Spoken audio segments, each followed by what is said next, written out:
Primeira suspeita: atribuir a cura a outro. Quem curou aqueles homens, meus irmãos? Foi Jesus. Eu e você sabemos. Mas os 9 podem não ter voltado para agradecer, porque possivelmente teriam atribuído a cura a outro que não a Jesus. Há um tempo atrás eu fui a São Paulo e na estrada eu fui de carro e parei então naquela basílica da Aparecida do Norte, a Nossa Senhora Aparecida. Eu tinha uma curiosidade fantástica de ir lá. E eu andei lá durante um tempo e visitei todo aquele santuário. E o lugar mais especial que identifiquei foi a Sala dos Milagres. Não sei, alguém aqui já foi lá? Levanta a mão. Bastante gente, muita gente. Foram lá, a Sala dos Milagres. E eu fiquei, meus irmãos, espantado com aquilo. Estou planejando o meu retorno lá, porque eu desejo fotografar aquilo que vi lá. Uma sala muito grande, com muitos objetos, onde as pessoas marcam os milagres recebidos. Interessante que encontrei lá na Sala dos Milagres, de uma igreja católica, um oratório budista. Eu não entendi absolutamente nada. Vi também imagens de Iemanjá, num profundo sincretismo religioso. Budismo, espiritismo, tudo junto no mesmo lugar, a Sala dos Milagres. E as pessoas atribuindo os milagres realizados por Deus a um santo, a uma imagem, quem sabe a outras entidades, quando os milagres são realizados exclusivamente por Deus. Atribuir a cura, a bênção a outro que não a Deus, é um impedimento para um espírito grato. E muitas vezes, meus irmãos, a igreja se engana desta mesma forma.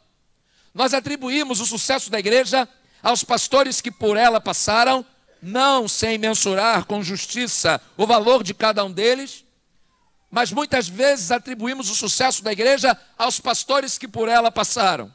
Atribuímos o sucesso da igreja à vida dos irmãos históricos que foram baluartes, alicerces da igreja.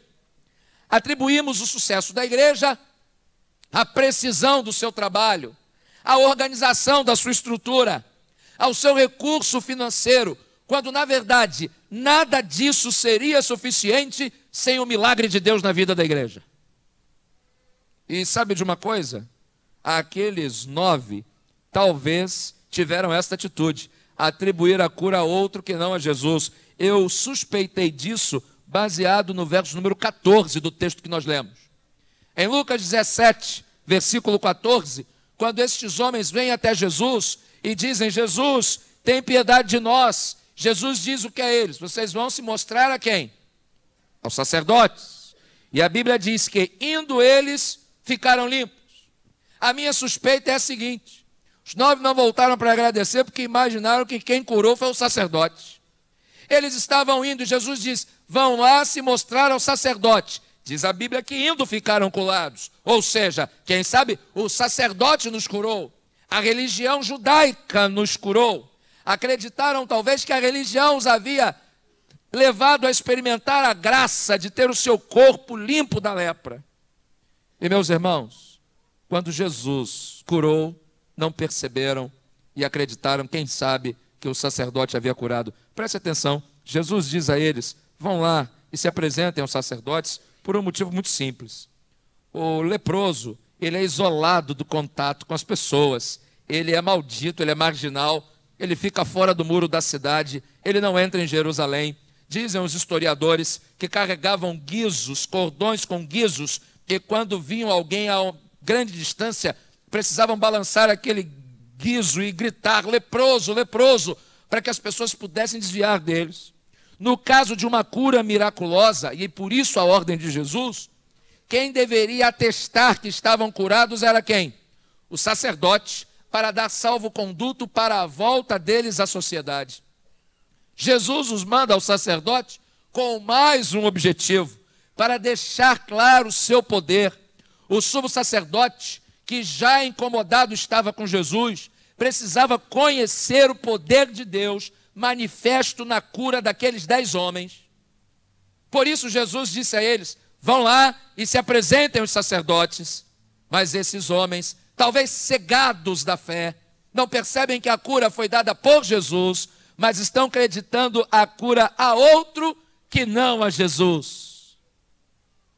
Há uma história dizendo que uma vez um homem apaixonado pela aviação comprou um avião, um teco-teco de terceira mão, mas era o primeiro avião, ele não abriria mão daquilo. Pegou o seu avião, comprou o avião, já tinha o brevet, foi ao aeroclube, pegou o avião e foi dar o seu primeiro voo sobre a cidade. Estava lá contemplando céu, terra, observando tudo, e de repente ele percebeu que o seu avião estava perdendo altitude bruscamente. E ele usou de todos os recursos daquela aeronave para estabilizá-la novamente, mas nada era possível, nada resolvia, o avião perdia altitude rapidamente, então ele gritou assim: valei-me São Francisco! E aí diz que ele ouviu uma voz dizendo assim: São Francisco de Assis ou de Paula? Ele disse: de Assis. Não, eu sou de Paula. Imagina o fim dele. Pessoas acreditando que a salvação pode ser conquistada em outro que não o Senhor. Pessoas acreditando em entidades, acreditando em santos, acreditando em religião, mas contemporaneamente acreditando em igreja, em pastor, para curar, para salvar, para mudar de vida. Quando o milagre na minha vida, na sua vida, só pode ser feito pelo sangue de Jesus Cristo.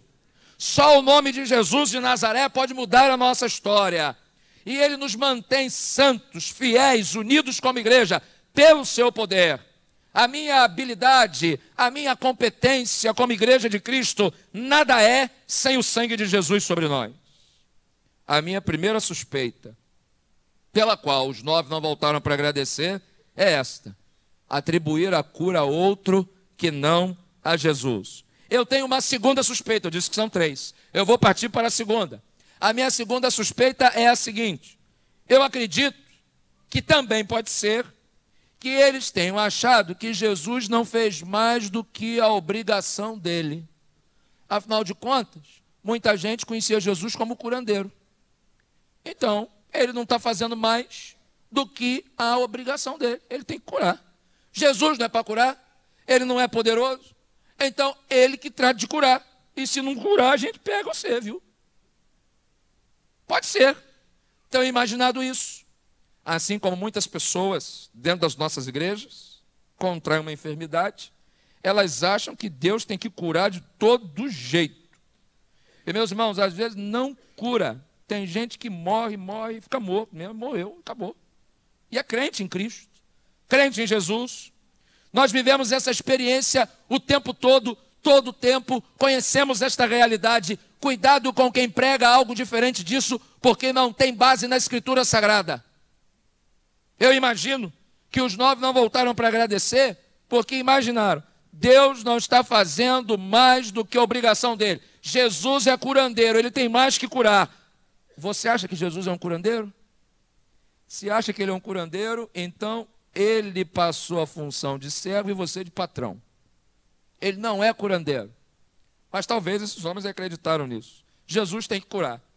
Curou o cego de Jericó, curou o paralítico lá no tanque de Betesda, ele ressuscitou o filho da viúva de Naim, então ele tem que curar a gente. Jesus, aqui, agora, tem misericórdia de nós, traz a cura.